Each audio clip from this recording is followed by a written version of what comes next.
Today we're in my hometown, Louisville, Kentucky, just at the Louisville Nature Center. We're gonna go on a short hike today. It's gonna be chilly, but it's good to get out in nature whenever you can. Let's go.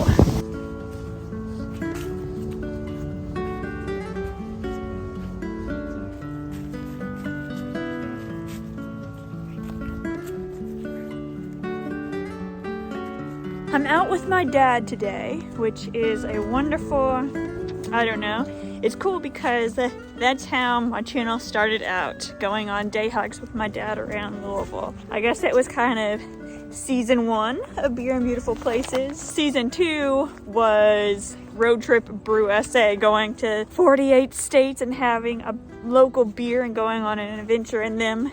But I guess there was a pre-season where I was getting my van ready. Season 3, of course, would be the AT, but then there was a pre-season for that, getting ready, and a post-season, what we're in now. And there was also a time in between Road Trip Brew SA and the AT where I went to Alaska, Canada, and Mexico, and that was there too. I always wanted Beer and Beautiful Places to not just be about just hiking or just van life, but exploring the world and trying the local beer around along the way.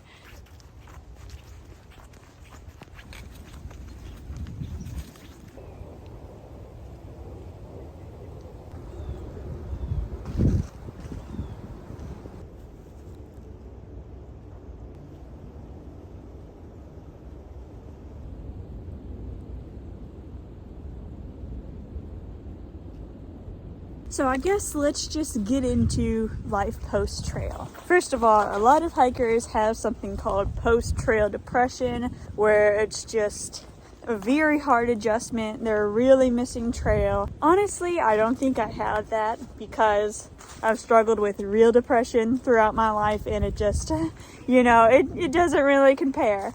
The hardest part for me, though, has been the adjustment from going from having a big day every day to being totally free reign. Especially the first week, I struggled with balancing, resting up, and getting stuff done in a day. As nice as it is to scroll on my phone all day long, I did feel like, okay, I'm rotting my brain, I'm addicted to my phone. Sometimes on the trail I was like, wow, how cool is this that I'm not on social media as much anymore, but then I went right back to it after the trail, and I really didn't like that. But that was mostly the first week or two.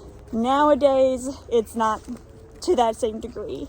Now I am struggling with finding a place to live. Smoke and I want to live together, but it's been a whirlwind of people trying to scam us, things being way out of our price range, or there's just nothing available. It has been really hard, a lot of complications with that, and that's kind of when I miss the trail, because just sleep at whatever shelter or whatever campsite you want to. At the same time, I gotta remind myself about walking in wet shoes and always being in a bunch of pain and stuff like that. Then I'm like, okay, I am very grateful to come back to the conveniences of modern society.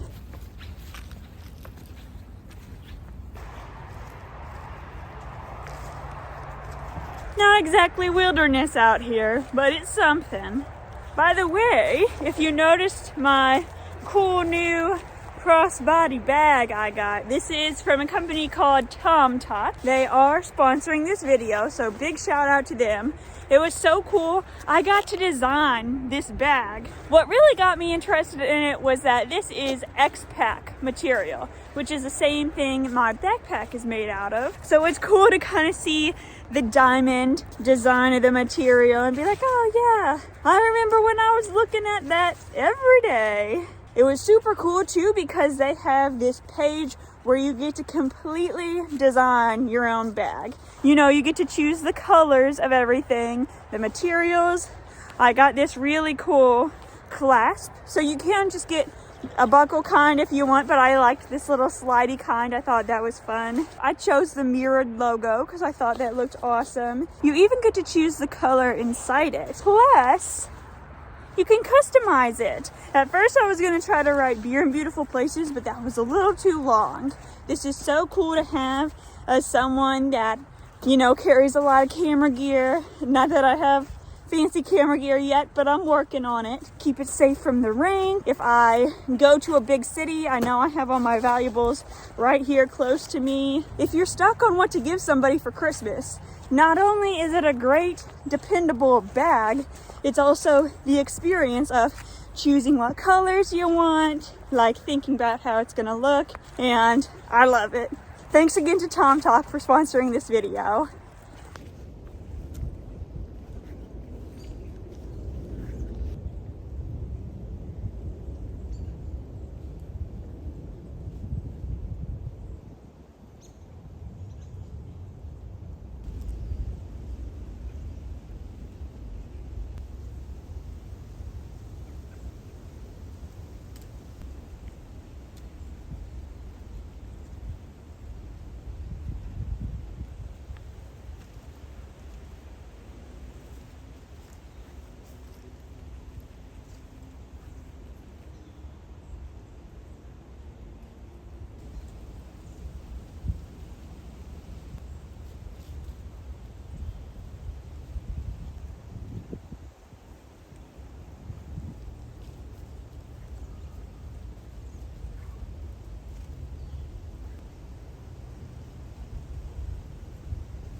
Go on.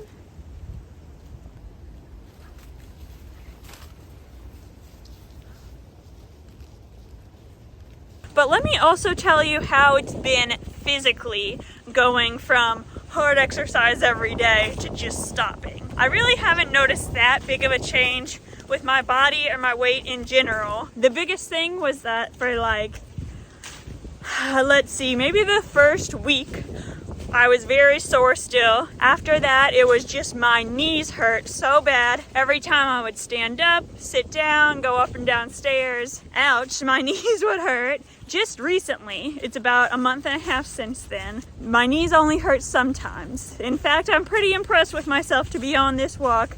We might have gone like, I don't know, half a mile, not very far, but they aren't hurting right now and I'm so grateful. The bottom of my feet got really, really tough like 3 or 4 weeks into the trail to help prevent blisters. That was really cool how that happened. But I noticed the bottoms of my feet were still tough for a long time. Now it's actually starting to have a bunch of dead skin on the bottom of my feet and it's so gross. Like, I can't even tell you. My grandpa lived to be 98 years old and he had the most dry bottoms of his feet until I saw my own bottoms of my feet currently. The muscles of my legs are starting to go away slowly. It wasn't all at once like I was expecting, but I noticed they are a little more squishy, a little less muscular. I never lost a toenail, so thank goodness for that. Maybe 2 or 3 weeks into the hike, I noticed my sense of smell was better. And that was really cool because I wasn't expecting that to happen. I guess just because, you know, you're not in the city, so there's not like perfumes and car exhaust. There's just less smells, so your nose gets better at picking out other smells, I guess. Sometimes I'm like, hey, do you guys smell blah, blah, blah? And no one else does. So I'm wondering, do I still have that super strong sense of smell, or is it just I'm with people whose noses are stuffy?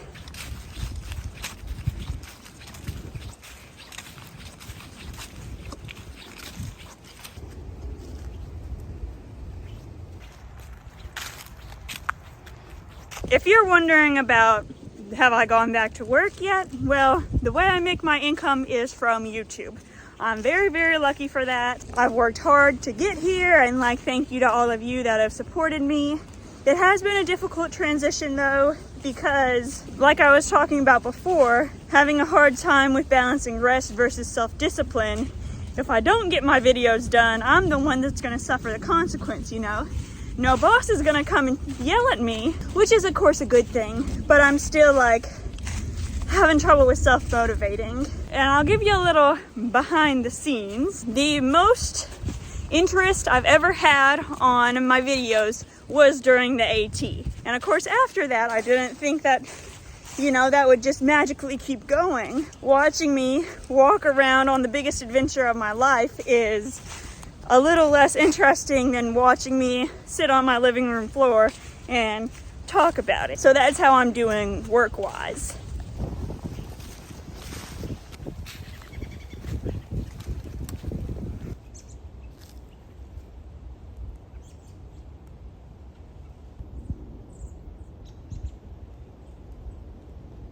Another question I get a lot is, what are you gonna do next?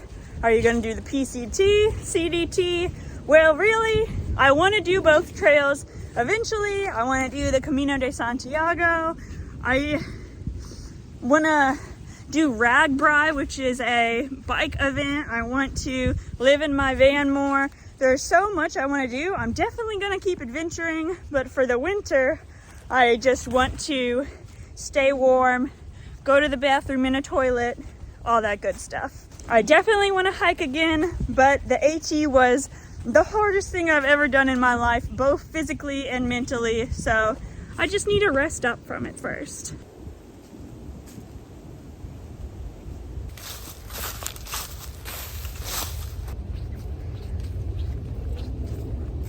I think I'm doing pretty okay with the transition from being on trail to being off trail. It has been really different, of course, but I did a lot of seasonal jobs before this, and so I'm kind of used to things changing really fast. There are things I miss about the trail. Like, I'm not trying to be like, oh, I hated the trail, so glad to be done with it. I loved it. I miss the people. I miss the feeling of getting to a shelter at the end of the day, feeling accomplished, cooking yourself something with your little cook kit and backpacking stove. I really miss, I think I already said this, but I'll say it again, I miss the people. I miss my friends. I miss getting to know new people, given I get to see my favorite person from the trail almost every week. But still, just the feeling of being on the trail. I miss trail magic, not for the free food part, although that was cool, but I miss just like meeting people, telling them you're doing something, and then they're like really excited for you, really believe in you. Sometimes they tell you, oh, I could never do that, and then it makes you feel cool inside. But at the same time, I feel like the AT almost reminds me of a fraternity or sorority because there's just so much tradition in it. And I feel like once you go from north to south or south to north or flip-flop, anyway, if you hike a big portion of the trail, you fall into the lifestyle. The spirit of the adventure will always be with you in some capacity.